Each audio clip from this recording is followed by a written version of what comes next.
Hello there, good evening and warm welcome to the news live on Rupavahini ChannelEye. I'm Sharon Mascarenhas. Good evening, I'm Stephen Dialwis. Let's take a look at the main headlines for tonight. Hospitals with lesser treatment facilities in areas where there is a rapid spread of the COVID disease are to be upgraded. The program to provide 10,000 beds for COVID patients within 10 days is being successfully implemented. The balance in the Itukama Health and Social Security Fund is to be diverted to the Vaccination Program. The Covid-19 inoculation process is being carried forward progressively without interruptions. The corona pandemic in India worsens with the shortage of medical supplies, oxygen and medical staff. A look at stories in more detail now. Measures have been taken to expand treatment facilities in hospitals with lesser accommodations in areas where a rapid spread of COVID-19 disease is reported. The program is to be implemented according to a concept of national organizer of the Sri Lanka Podujana Peramana, Basil Rajapaksa. The necessary allocations are being provided through the funds of the Sri Lanka Podujana Peramana and a party philanthropist. The initial stage of the project is to be implemented in 13 districts where there is a higher risk in the spread of the infection. The treatment units are to be designed in a manner to provide health facilities for hospitals with more than 50 beds or on any given occasion. මේ වන විට පියවර අරන් තියෙනවා ලංකාවේ අත්‍යවශ්‍ය රෝහල් 13ක අපේ පක්ෂයේ වියදමින් සහ අපේ පක්ෂයේ ශ්‍රමදායකත්වයෙන් නව වාට්ටු 13ක් निर्माण किरीमट The government has made plans to provide 10,000 beds to the health divisions for the treatment of COVID-19 patients within a period of 10 days. Minister Namal Rajapaksa is in charge of the program. Orders have been given to numerous institutions for the manufacturing of beds. The workers are reported to be engaged continuously day and night in the task of preparing of beds. Activities relating to making of beds are being carried out at the Katnaika National Engineering Apprentice Training Institute as well. The work is being carried out through the labours of students of the institute. Minister Namal Rajapaksa inspected the production process at the centre yesterday.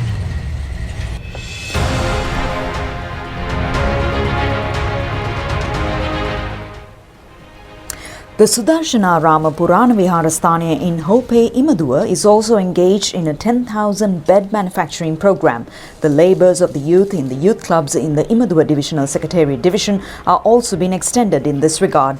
Minister Namal Rajapaksa was also engaged in an inspection tour in the Viharasthana premises today. Members of the Balapitiya Youth Club are also engaged in the process. Financial assistance is being extended by the Minister of Fisheries in the Youth Parliament, Chalana Hetty Thantri. Minister Namal Rajapaksa visited the Balapitiya Centre of Bed Manufacturing as well. Youth affiliated to the Youth Services Council in the Gold Town are also involved in the programme of making beds. Minister Namal Rajapaksa also observed the activities today. The epidemiology unit says that a need has still not arisen to impose travel restrictions covering the entire island to control the spread of the COVID-19 disease. Chief Epidemiologist Specialist Physician Dr. Sudath Samarivira says that the unit is evaluating the situation on a daily basis and taking measures to implement the most suitable methodology. A total of 1,581 COVID-19 patients were detected today. 1,148 fully recovered patients have left the hospitals today. Accordingly, the total recoveries in the country has increased up to 105,611. A total of 21,075 COVID-19 patients are still receiving treatments in hospitals. Services provided by the Narayan Pitta and Verahara offices of the Department of Motor Traffic have been temporarily suspended. The department says that all allocations of times for appointments have been cancelled. Minister Pavitra Vanyarchi has presided over the Special Action Task Force Evaluation Committee, which determines on the measures to be implemented to prevent the rapid expansion of the corona disease at the Ministry of Health today. A decision has been taken at the meeting to speedily strengthen the COVID inoculation program in all relevant districts by giving prominence to the districts of Colombo, Gampaha and Kaluthara. It has also been decided to close down for 3 days with effect from today all shops in the Beliatta town. The decision has taken by the Common Traders Association, the Pradeshia Sabha and the Health Division.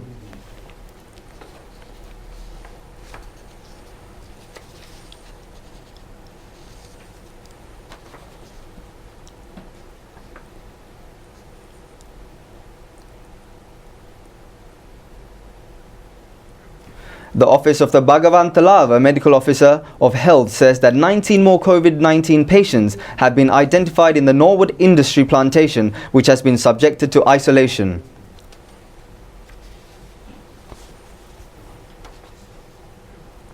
Meanwhile, the garment factory in the Norwood Police Division has also been temporarily closed down with the detection of 22 COVID-19 patients. The closed down Piliyandala Public Market Complex was sterilized today. An intermediate treatment centre for the COVID-19 patients has been established in the Thekavatta in Vaunia. State Minister Professor Channa Jayasumana was engaged in an inspection tour at the centre last evening. It has been set up by the Vanni Defence Forces headquarters for the purpose of providing treatment to 250 patients. Measures have been taken to turn Mahamevna Buddhist Asapua in Kundasale into a COVID-19 intermediate treatment centre. Governor of the Central Province Attorney at Law Lalith U. Gamage has looked into the issue today. The Piliyandala District Hospital reserved for the treatment of COVID-19 patients was reopened today after repairs. State Minister P.R. Nishantha has inspected the COVID-19 intermediate treatment centre presently being constructed in the Panudura Base Hospital.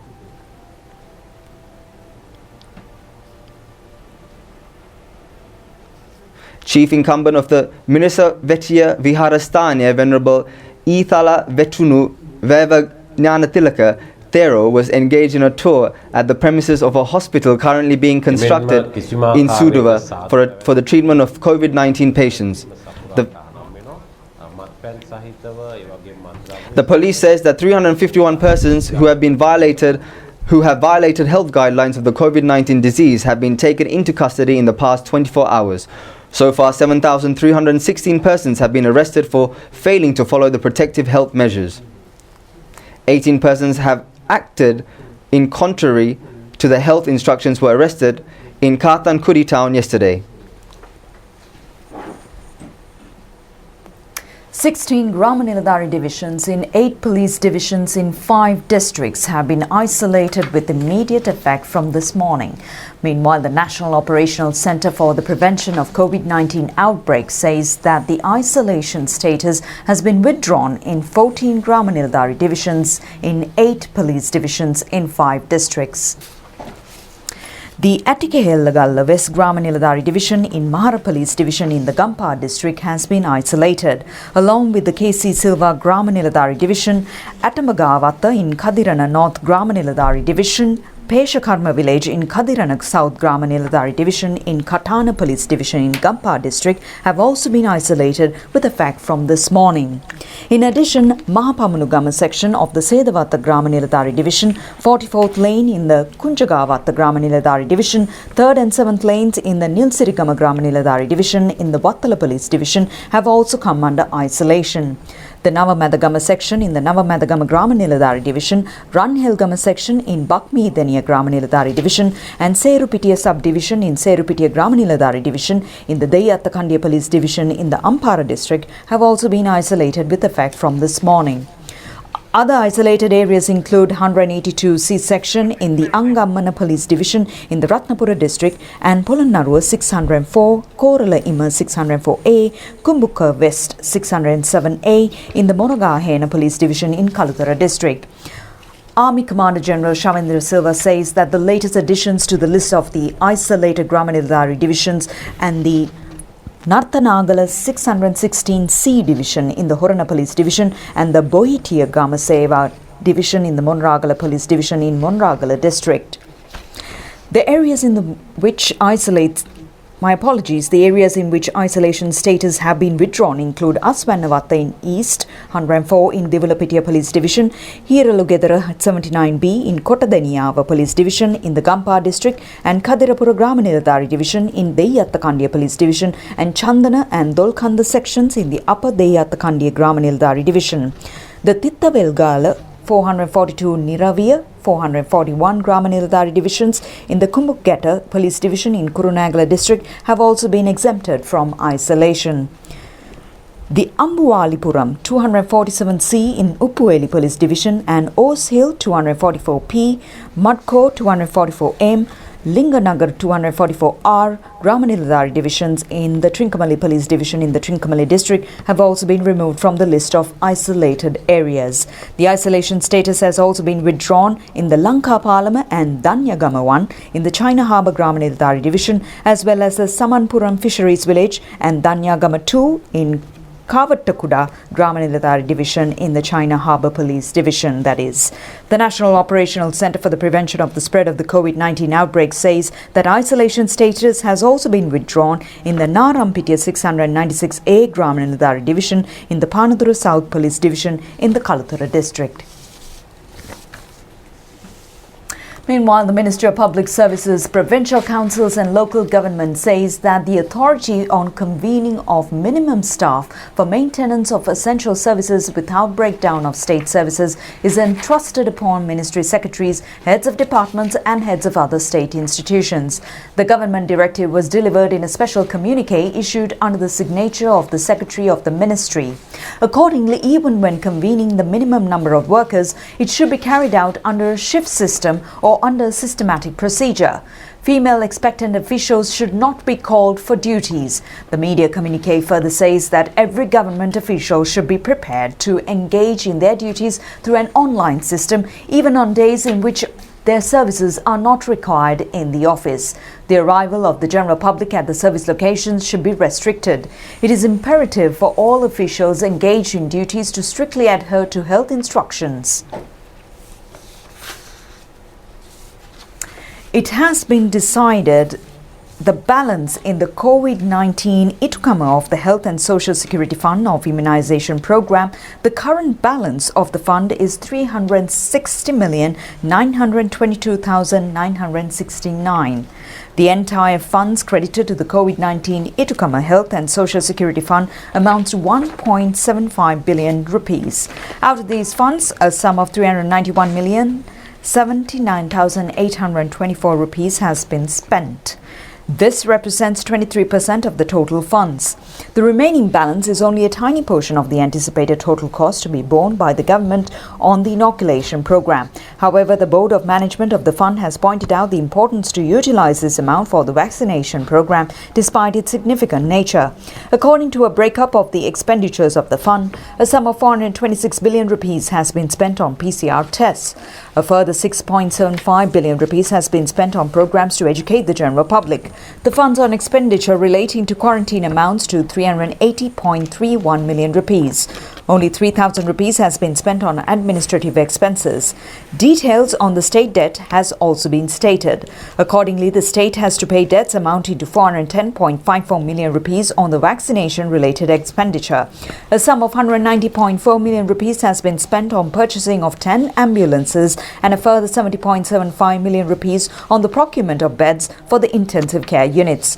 All expenses have been borne by the Ministry of Health and the Army Headquarters. The Sri Lanka people and the several local institutions as well as Sri Lankans living in the overseas have contributed to the Itukama COVID Fund. A presidential media division in the communique says that neither the international financial institutions nor the organizations have made any donations to the fund. All foreign donations and aid should be credited to the Treasury. The government media release further points out that there is no connection between this fund and the aid received from international institutions.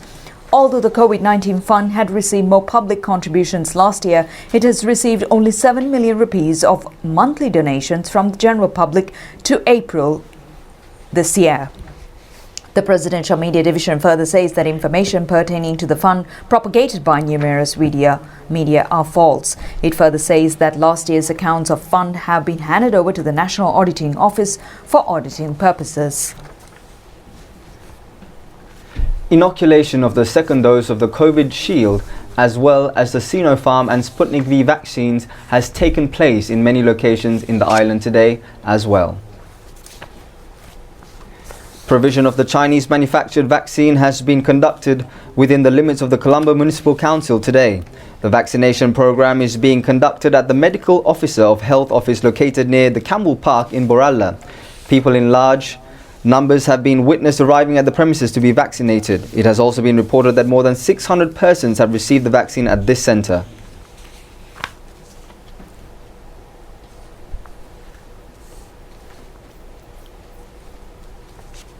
A vaccination program was also conducted at the office of the Medical Officer of Health in Suduvalla, Maradana today. Preparations are being made to inoculate more than 600 persons at the centre.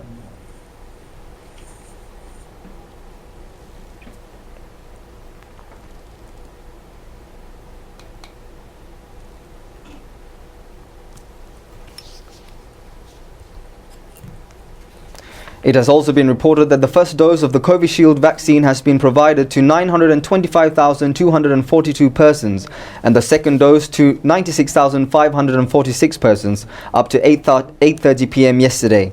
Under the Covid-19 inoculation program, the first dose of the Sinopharm vaccine has been provided to 6,034 persons and the second dose to 2,435 persons. The office of the Egoda Uyana Medical Officer of Health has conducted a vaccination program at the Lunnava District Hospital today. The first dose of the Sinopharm vaccine has delivered to 200 persons in the Morotavalla and Uswata Gramaniladari divisions on this occasion.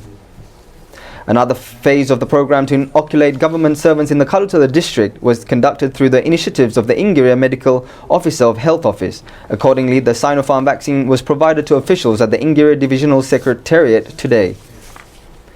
Traders as well as employees at the Migoda Special Economic Centre have been inoculated with the Sinopharm vaccine today. The vaccination program has been conducted by the Office of the Homagama Medical Officer of Health. 250 persons between the ages of 30 and 60 were inoculated. Provision of the Sinopharm vaccine to residents of the Grama Niladari divisions in the Piliandala Medical Officer of Health division in Colombo has commenced today. Accordingly, 250 persons have been vaccinated today. The Office of the Medical Officer of Health, Gotatua, says that more than 5,000 residents in Gotatua have been inoculated with the Sputnik V vaccines. There have been preparations to inoculate 1,208 more persons at the vaccination centre in Piyadasinarama Viharasthana in Kuda Buthkamwa today. The Presidential Task Force on Economic Revival and Elimination of Poverty has informed district secretaries and divisional secretaries today to prepare an efficient mechanism for the distribution of consumer items and maintenance of essential services to the general public on the regional level. A decision in this regard was taken at a meeting at Temple Trees yesterday, presided over by Chairman of the Task Force, Basil Rajapaksa, attended by ministers, ministry secretaries and heads of departments.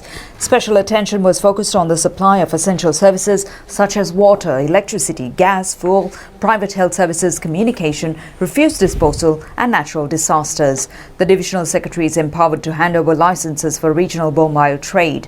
All state institutions, including banks, economic centres, cooperatives, should be kept open according to protective health guidelines. All plans prepared on regional level should be presented to the district secretaries. The district secretaries are requested to hand over their relevant plans to the Presidential Task Force before the 12th of this month. The Special Task Force of the Sri Lanka Police has established a new unit named Special Operations of Water Surfaces. The objective of the program is to prevent illegal activities being carried out in aquatic environments in different parts of the island. The new unit is comprised of 16 STF officials. Some of the main aims is to confront transportation of narcotics contraband across waterways and to control forest disruption. A training on boat riding has also been provided for the new unit. The United Nations Institute of Narcotics and Criminal Acts as well as the Sri Lanka Motorboat Association are also extending assistance for the project. Minister Sarath Veerasekara has presided over the opening of the new unit.